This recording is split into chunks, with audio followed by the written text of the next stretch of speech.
Viewers नमस्ते। IT की दुनिया में इस समय टीसीएस बड़ी खबरों में है और बड़ी खबरों में इसलिए है क्योंकि अलग अलग न्यूज़ आ रही है, लोग अलग अलग बात कर रहे हैं। कोई कहता है कि भाई 7,000 से ज़्यादा लोगों को निकाला गया है। कहीं लिखा आता है कि टीसीएस के हिसाब से शायद 2% of the total global workforce उसको जाने के लिए कहा गया है as per the routine yearly exercise, जिसके अपने अपने कारण हो सकते हैं and there could be many reasons. खैर, हम लोग पुणे में बैठे हुए हैं। पुणे में क्या हो रहा है, क्या हकीकत है, फैक्ट्स क्या है, जो एक मीडिया का काम है वो बताने के लिए मेरे साथ इस समय हैं आईटी में जो एक बड़ा काम कर रहे हैं सलूजा साहब। ये नेसेंट आईटी फोरम जो है, जो आईटी के एम्प्लॉयज़ जो दिक्कतें फेस करते हैं, उसके फाउंडर है ये। और काफ़ी सारे आईटी के इश्यूज़ को लेके महाराष्ट्र सरकार तक कई बार जा चुके हैं, इंक्लूडिंग लेबर मिनिस्ट्री। बड़ा काम है। और हमारे साथ में एक शख्स और है जिन्होंने इस समय मास्क लगाया हुआ है। और इनके मास्क लगाने का रीज़न ये है कि एक ज़माने में ये टीसीएस के साथ काम करते थे। इसी साल 2025 में इन्होंने हमें बताया कि टीसीएस ने इन्हें थैंक यू कह दिया।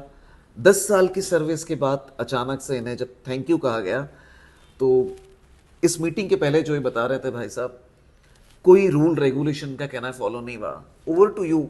क्या वाकई में कोई रूल आपने 10 साल काम किया है करेक्ट, तो अचानक एक दिन थैंक यू कह दिया, या कैसे, मतलब ओवरऑल प्रोसेस क्या था? ओवरऑल प्रोसेस यही हुआ है। मेरे जैसे हज़ारों लोग हैं वहाँ पे। तो हमें एक दिन अचानक से हमारे मैनेजर से कॉल आ जाता है, या फिर वो हमारे डेस्क पे आ जाते हैं और कहते हैं कि कल से आप आरएमजी, जो एक टीसीएस का बेंच बोलते हैं, resource management group. Correct, resource management group या अदर कंपनीज में बेंच बोलते हैं, कल से आपको बेंच पे रिपोर्ट करना 10 है। साल की सर्विस के बाद। 10 साल की सर्विस के बाद। कैमरे पे देखिए, कोई रीजन बताया गया बेंच पे क्यों जाना है? कोई परफॉर्मेंस इशू या कोई दिक्कत है? नहीं, कोई परफॉर्मेंस कोई इशू मेल नहीं। आया आपको, ईमेल? कोई नहीं, कोई कम्युनिकेशन हुआ कि आपको बेंच पे क्यों जाना है? नो, कोई कम्युनिकेशन नहीं, कुछ नहीं। मेरे तो पिछले ये सब्जी रेटिंग्स, भाजी का जो बाजार होता है वैसे कि 2 किलो दे दो, एक मतलब एक वर्बल सब कुछ है, कोई लिखित कोई डॉक्यूमेंट नहीं लिखित है। कुछ भी नहीं आता है। लिखित सिर्फ जब आप रिजाइन, मतलब फोर्सफुल रिजाइन करवा देते हैं तभी लिखित होता है, जो सिग्नेचर हो एफएनएफ के लिए। उसके पहले कुछ भी सो लिखित आपको नहीं। कह दिया बेंच पे जाओ, फिर करेक्ट। क्या हुआ? बेंच पे जाने के बाद आपके जैसे और भी लोग थे वहां पे? बहुत, जब मैं फर्स्ट डे आरएमजी के पास गया तो मेरे जैसे कम से कम 150-200 लोग रहेंगे वहाँ पे। एक मीटिंग रूम में सबको बुलाया जाता है। और ये कंटिन्यूस साल भर चलते रहता है ये साल भर चलते रहता है, बट अभी जो आरएमजी में है फ्रॉम जुलाई, बहुत ज्यादा लोग आ रहे हैं वहाँ पे। मतलब एक दिन की बट मीटिंग। आरएमजी का काम तो रिसोर्स मैनेजमेंट, मतलब जो रिसोर्सेज हैं यानी ह्यूमन कैपिटल जो है हाँ, उनको दूसरे प्रोजेक्ट्स पे लगाना और ये सब है। तो आपको ऐसा कुछ उन्होंने सपोर्ट किया किसी और प्रोजेक्ट? कुछ भी नहीं। तो जब हम आरएमजी में जाते हैं तो नेक्स्ट डे एचआर से एक मीटिंग इनवाइट आ जाता है। सिर्फ बोलते हैं एचआर डिस्कशन। कोई एजेंडा होता है उसमें? कोई एजेंडा नहीं। नहीं, बट एचआर डिस्कशन क्या मतलब? एचआर ये थोड़ी पूछेगा कि भाई कौन सी फिल्म लगी है और हॉबीज क्या आपका, आप तो ऑलरेडी जॉब कर चुके हैं। करेक्ट। तो एचआर क्या पूछता है उसमें? सो एचआर डिस्कशन के बाद जब मीटिंग में हम पहुंचते हैं, जो भी मीटिंग रूम में बुलाते हैं, वहाँ पे सिर्फ बोलते हैं कि आप अभी बेंच पे हो, आरएमजी में हो, आपको 2 वीक का हम टाइम, जैसे मेरी केस में 2 वीक का टाइम देते हैं, आप प्रोजेक्ट ढूंढ लो। प्रोजेक्ट ढूंढने के बाद you get back to us. मतलब कंपनी के अंदर कोई नया प्रोजेक्ट आप ढूंढो? करेक्ट। कम टीसीएस नहीं ढूंढेगा? पहले, बहुत पहले, मतलब 3-4 साल पहले टीसीएस दे भी देते थे प्रोजेक्ट, अभी कुछ नहीं दे रहे। तो अभी एक छोटे शहर में आपको छोड़ दिया, आप अपना नया प्रोजेक्ट मैनेजर या कोई प्रोजेक्ट आप खुद ढूंढो। खुद ढूंढो। मिल जाता है प्रोजेक्ट? आपको मिला? नहीं मिलता है, क्योंकि रीजन है, मिल क्यों नहीं मिलता है। अगर मैं ढूंढ भी लिया, मिल भी गया मेरे को, तो ऊपर से सब बड़े बड़े लोगों के अप्रूवल्स लगते हैं। आपके बॉसेस का अप्रूवल लगेगा मेरे रिलीज बॉस के करने के बॉस लिए? का, मेरे बॉस के बॉस का सुपर बॉस अप्रूवल का? लगेगा, सुपर बॉस का अप्रूवल लगेगा कि इसको ये प्रोजेक्ट में ले लो। तो अप्रूवल मिलता है? अप्रूवल कैसे देगा? मेरे को निकाला ही इसलिए गया है कि मेरा पेमेंट ज्यादा है, मैं बड़ी ग्रेड पे हूँ। परफॉर्मेंस का नहीं है? परफॉर्मेंस का नहीं है। जेंटलमैन, आर यू श्योर आपको परफॉर्मेंस के लिए नहीं निकाल रहा है? 200%, क्योंकि मेरा लास्ट रेटिंग देखोगे कि मैं ए रेटिंग में हूँ sir. So viewers, A rating वाले बंदे को एक दिन अचानक थैंक यू कहा जा रहा है, तो ये कहीं ना कहीं कॉस्ट बचाने का प्रयास है। 100%। बट ऊपर के जो बॉसेस है वो लोग तो, अगर कॉस्ट बचाने की बात है तो वो बिजनेस क्लास में ट्रैवल कर रहे होंगे या वो बाकी सारी सुख सुविधाएं भोग रहे होंगे। हो सकता है, क्योंकि अभी रिसेंटली हमने एक 2 क्वार्टर पहले देखा था, जो नए सीईओ बने उनका पैकेज कितना बढ़ गया है। अच्छा, उनको इंक्रीमेंट बढ़िया मिल गया? उनको बढ़िया मिल गया, बाकी लोगों को तो लेट, लेकिन अभी आपकी मिला है। आपकी कुर्बानी हो गई। कुर्बानी मेरे जैसे 2,500-3,000 लोगों की हुई है। नहीं, बट वो तो 2%।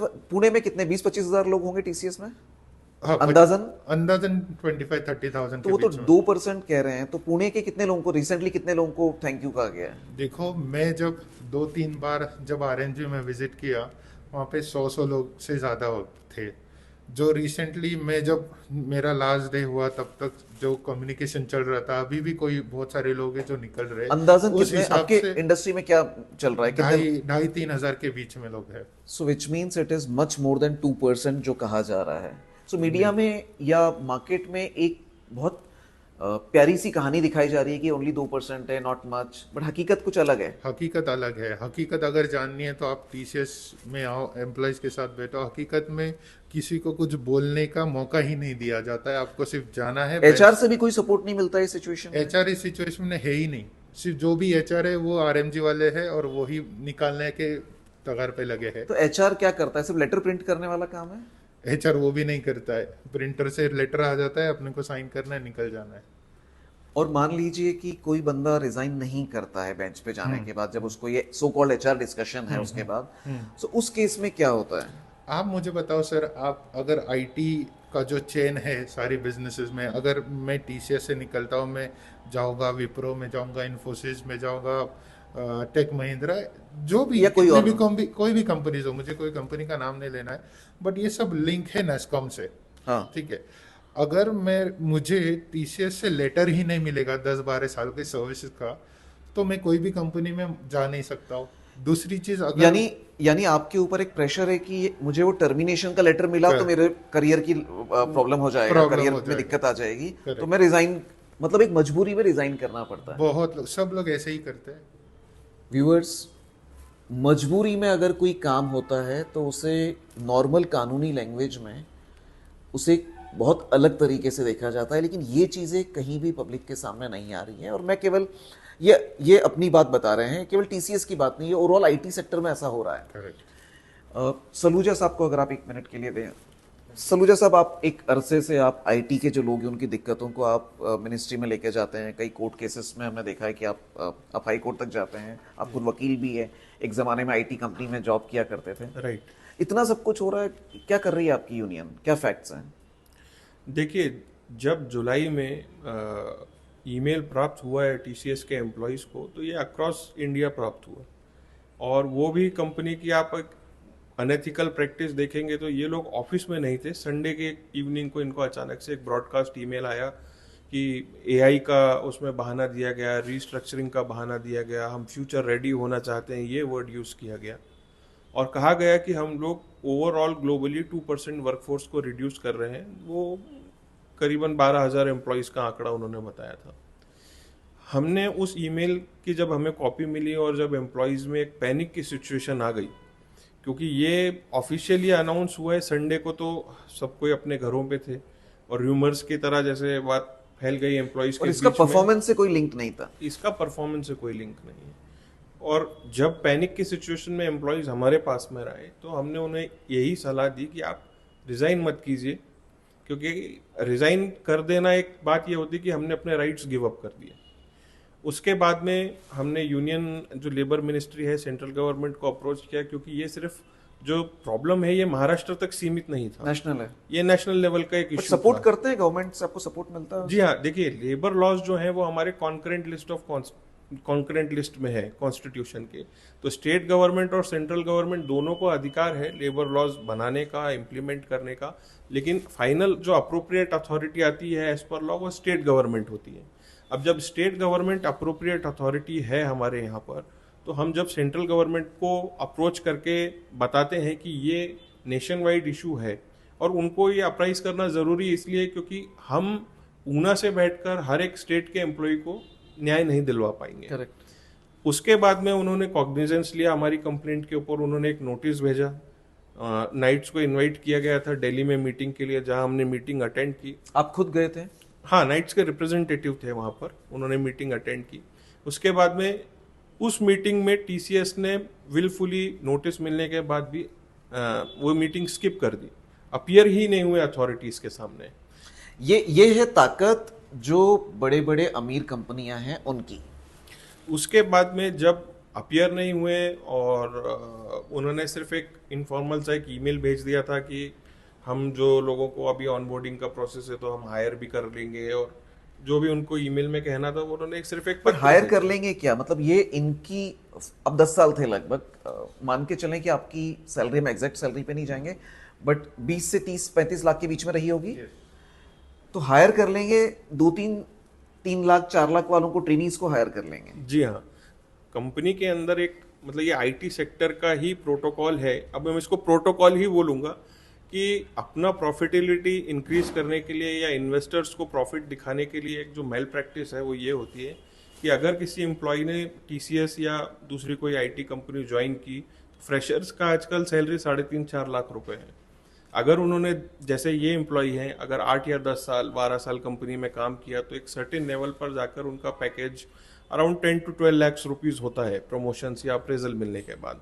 तो जब इनको प्रॉफिटेबिलिटी इंक्रीज करनी होती है तो ये 12 लाख वाले पैकेज एम्प्लॉय को निकाल देंगे, 4-4 लाख वाले 2 एम्प्लॉयज को उनके बदले में हायर करेंगे, और इसमें 4 लाख रुपीज तो आपको दिखेगा स्ट्रेट अवे प्रॉफिट है। इसके अलावा गवर्नमेंट जो है, सेंट्रल गवर्नमेंट, वो फ्रेश एम्प्लॉयमेंट जनरेशन के लिए आईटी कंपनीज को टैक्स में रिबेट भी देती है। मतलब मीडिया में ये आएगा कि टैक्स रिबेट का टेक्निकली कितना उसमें फैक्ट्स है वो तो कंपनी और देखिए आप जैसे जो यूनियन के जो एक्सपर्ट्स है वो जानते हैं, लेकिन मीडिया में जो दिखता है वो ये दिखता है कि भाई टीसीएस या XYZ कंपनी ने इतने लोग हायर किए, राइट, या इतना स्ट्रेंथ बढ़ा, राइट। बट उसके पीछे कहानी ये भी है कि एक 20 लाख पैकेज वाले की, ऑन एन एवरेज में 20 लाख कह रहा हूँ, एक बड़े पैकेज वाले की कुर्बानी हुई, 2 छोटे पैकेज वाले आ गए, तो नंबर्स मार्केट में बढ़े। पीएफ में सरकार ने नई एम्प्लॉयमेंट जनरेट की, वो भी दिखा पीएफ अकाउंट से, करेक्ट। लेकिन एक शख्स जो कुर्बान हो गया है वो और उसका परिवार तबाह हो गया। राइट। ऐसे हजारों शख्स हैं। आप अगर इनको एक बार, ऐसे हजारों शख्स हैं, पुणे में भी ऐसे हजारों शख्स हैं, ये पुणे में ऐसे हजारों शख्स है। बट इनकी कोई सुनवाई नहीं है, कोई एचआर की ओर से कोई सपोर्ट नहीं होता है, कंपनी की ओर से कोई सीवियरेंस पैकेज मिलता है 3 महीने का, 2 महीने का, जो भी आपके ऑफर लेटर या अपॉइंटमेंट टर्म्स होते हैं उस हिसाब से? नहीं, ऐसा कुछ नहीं मिलता है। हमको जो भी मिला है वो है 3 महीने का बेसिक सैलरी, और बेसिक सैलरी बहुत कम होता है। जो 1 महीने का पूरा सैलरी है उससे भी कम होता है 3 महीने का बेसिक सैलरी। इतना अंतर है? बहुत बड़ा अंतर है।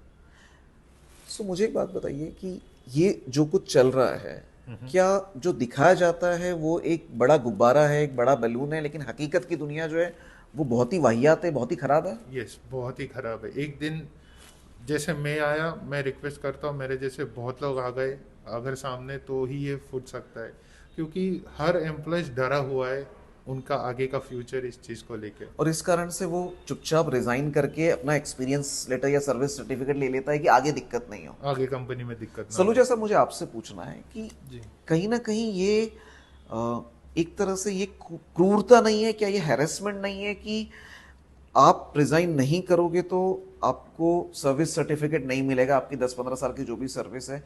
क्या ये मतलब इस पर क्या हो रहा है, इस पे गवर्नमेंट का या इसमें यूनियन आप लोग क्या कर रहे हैं? जी, इसके बारे में हमने यूनियन गवर्नमेंट को, स्टेट गवर्नमेंट को कई बार अप्राइज किया है, जिसको हम एक ब्लैक लिस्टिंग प्रोसेस बोलते हैं आईटी इंडस्ट्री में। ये इंडस्ट्री वाइड इशू है, तो कोई भी एम्प्लॉय जो रिटेलिएट करता है या कंपनी की किसी पॉलिसी के अगेंस्ट में आवाज़ उठाएगा, या फिर अगर वो बोलेगा कि आपने कुछ गलत काम किया है, कंपनी की किसी भी पॉलिसी को या टर्मिनेशन को, या फिर उनके जो कोअर्शन के टैक्टिक्स है या दबाव में आकर रिजाइन नहीं करेगा, तो कंपनी उसे एक ही सीधी धमकी देती है कि हम आपको ब्लैक लिस्ट कर देंगे। और एक एम्प्लॉय जिसने 4 साल की इंजीनियरिंग की पढ़ाई की हो, उसके बाद में 8-10 साल इस सेक्टर में जॉब की हो, तो सेक्टर चेंज करना तो उसके लिए एकदम बहुत ही मुश्किल है या फिर ऑलमोस्ट इम्पॉसिबल है। उसके अलावा जब ये कोअर्सन या फिर ये फोर्सफुल रेजिग्नेशन की टैक्टिक्स अपनाते हैं तो कंपनी एम्प्लॉयज़ को बोलती हैं कि आपका फ्यूचर खराब हो जाएगा, आपको हम दूसरी कोई कंपनी नौकरी नहीं देगी, हम आपका FNF नहीं देंगे, अगर ग्रेजुएटी है तो आपको कुछ पेमेंट नहीं मिलेगा, आपको कोर्ट में जाना है तो आप जा सकते हैं।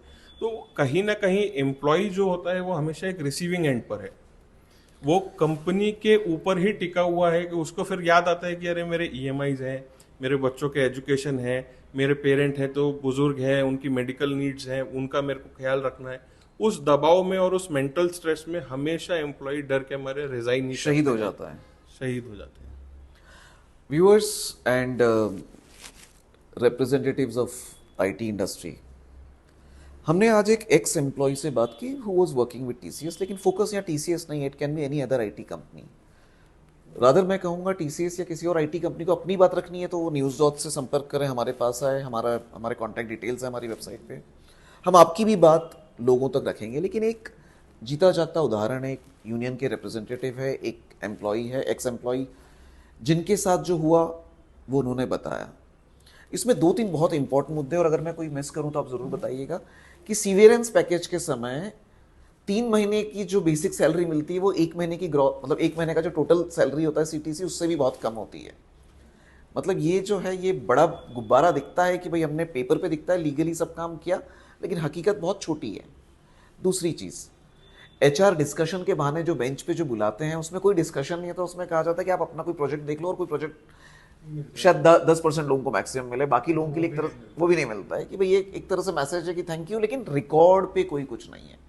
तो ये तो फिर एक तरह से फॉर्मल सेक्टर कहाँ हुआ, आईटी का नाम बड़ा बड़ा है, ये तो इस मतलब जो मजदूरी वाला जो रोड पर जो मजदूर खड़े होते हैं तो वैसा हो गया, क्योंकि डॉक्यूमेंट पे कहीं कुछ नहीं है, आपको कहते हैं एचआर डिस्कशन के लिए आओ, बट टेक्निकली वहां पर क्या हो रहा है, सब कुछ वर्बली कि हम कहीं रिकॉर्ड में गलत नहीं पकड़े जाए। तीसरा, वेयर आर लेबर लॉस, ये इनको पैकेज कुछ भी हो, ये कोई manager, were you a manager technically, definition से नहीं, बट एज अ इंडिविजुअल आप जब जॉब कर रहे थे तो आप अपने आप को आप खासकर आपका लॉ का बैकग्राउंड है, was he a manager technically? See देखिए, मैनेजर है या नहीं, कई लोगों को ये भी कंफ्यूजन होता है, और ये बहुत अच्छा कि आपने ये सवाल उठाया है। बहुत से आईटी एम्प्लॉयज़ के बीच में ये मिथ है कि हम वर्कमैन कैटेगरी में नहीं आते हैं, लेकिन वर्कमैन की जो डेफिनेशन है उसके अगर आप इंडस्ट्रियल डिस्प्यूट एक्ट में जो पढ़ते हैं वो डेफिनेशन और जो लॉ प्रैक्टिस होता है कोर्ट्स में, उसमें जमीन आसमान का अंतर ज्यादातर है। लोग वर्कमैन होंगे। जी हाँ, उसमें कंडीशन कैसी है कि only and only court has the authority to decide कि ये पर्सन वर्कमैन है कि नहीं, और उसके भी कुछ बेसिक क्राइटेरिया है कि आप अगर वर्क कर रहे हैं तो आप क्या आपने किसी के ऊपर आप किसी को असाइन करने की आपकी कैपेसिटी है टेक्निकली, तो आप मैनेजर में आएंगे। हाँ, नहीं, और भी क्राइटेरिया और भी कई सारे। अगर आपने किसी को लीव सैंक्शन की है तो आप मैनेजर होंगे, या अगर आपने किसी के ऊपर डिसिप्लिनरी एक्शन, आपको अथॉरिटी है कि नहीं लेने की, वो आपने किसी को हायर या फायर किया है वो, तो बहुत सारे ऐसे पैरामीटर्स हैं। आपका सैलरी और आपका designation are not conclusive factor to decide कि आप वर्कमैन है या नहीं। बेसिकली मेजरली इंडस्ट्री वाइड ये मिथ है, अरे मेरा पोस्ट, मैं तो वाइस प्रेसिडेंट हूं। हाँ, और high court, Karnataka high court के भी जजमेंट है जहां पर एक कंपनी के डायरेक्टर को भी कोर्ट ने वर्कमैन डिक्लेयर किया है। तो आपका जो सैलरी है और आपका जो डेजिग्नेशन है, it is not the conclusive factor कि आप वर्कमैन है या नहीं। Only and only factor that decides कि आप वर्कमैन है या नहीं वो है आपका नेचर ऑफ वर्क, कि आप एक्चुअल वर्क क्या कर रहे हैं। बहुत अच्छा किया सलूजा साहब आपने बताया। ये एक इनसाइड स्टोरी थी behind the scenes of IT companies, Pune का एग्जांपल था। ऐसे और भी कई सारे इश्यूज होंगे व्यूअर्स जो काफ़ी सारे लोग फेस कर रहे होंगे। अगर आपको ऐसा कुछ भी लगता है, आप हमारे सोशल हैंडल्स पे हमारे कंपनी का नंबर है, कॉन्टैक्ट डिटेल्स है, आप हमसे अप्रोच कर सकते हैं। लेकिन इस उम्मीद के साथ कि लोगों को न्याय मिले, इस उम्मीद के साथ कि आईटी कंपनीज अपने एम्प्लॉयज़ को एक वस्तु के तौर पे नहीं देखें, इंसान को इंसान के नज़रिए से देखें, और इस उम्मीद के साथ कि जो लोग काम कर रहे हैं, जिनको निकाला गया, उनके घर पे फैमिली है, माँ बाप है, उनको शायद हेल्थ इंश्योरेंस की ज़रूरत है, मेडिकल। अभी आप सलूजा साहब को ईमेल दिखा रहे थे, उन्होंने टॉप जो एम्प्लॉई उसने टॉप लोगों तक मेल भेजा हुआ है, लेकिन उसका F&F रिलीज नहीं हो पा रहा है, किसी का एक्स कंपनी का दिखा रहे थे। राइट, ये चीज़ें भी सॉल्व हो, और इसको लेके गवर्नमेंट कोई नियामक बनाए, कोई रूल्स बनाए। देखिए, आपने ये पॉइंट भी बहुत अच्छा उठाया। देखिए, गवर्नमेंट के रूल्स हैं, रेगुलेशंस है, इंडस्ट्रियल डिस्प्यूट एक्ट फोर्स में है, और वो आईटी कंपनीज को एप्लीकेबल भी है, लेकिन उस लॉ का प्रॉपरली इम्प्लीमेंटेशन नहीं है। और क्यों नहीं हो पाता? क्योंकि इंडिया है और हमारे देश में काफ़ी सारी चीज़ें जो है वो मैनेज हो जाती हैं, और उस चक्कर में न्याय जो है वो कहीं ना कहीं धीमा हो जाता है। अभी अभी एनसीआरबी की रिपोर्ट आई है, और आपने देखा होगा कि भ्रष्टाचार में महाराष्ट्र जो है, या खासकर हमारा पुणे जो है, वो टॉप पर है। मतलब शुरुआती सिटीज़ में कह सकते हैं पुणे को। तो कहीं ना कहीं ये चीज़ों में भी ये केवल गवर्नमेंट सेक्टर में नहीं होगा, ये प्राइवेट सेक्टर में भी कहीं ना कहीं हो रहा है। तो पर्टिकुलरली अगर हम टीसीएस के अभी जो चल रहा है या पुणे में जो तकरीबन 2,500 लोगों को नौकरी में से निकाला गया है, तो इंडस्ट्रियल डिस्प्यूट एक्ट हम नॉर्मल लैंग्वेज में जहाँ पर भी पढ़ते हैं तो ये डिक्लेयर होता है कि टीसीएस ने या इन्फोसिस ने ले ऑफ कर दिया। हालांकि लॉ जो है वो ले ऑफ और रिट्रेंचमेंट इन दोनों की अलग अलग डेफिनेशन प्रोवाइड करता है, क्योंकि ले ऑफ जो होता है वो मैन्युफैक्चरिंग यूनिट्स में आप देखेंगे कि एक टेम्परेरी पीरियड होता है जब वर्कफोर्स के पास काम देने के लिए नहीं होता, तो एक टेम्परेरी ले ऑफ होता है जिसकी भी उसकी भी परमिशन गवर्नमेंट से लेना जरूरी है। आईटी में ये परमानेंट होता है। आईटी में ये अभी जो इनके साथ हुआ है वो ले ऑफ नहीं है, इट इज रिट्रेंचमेंट।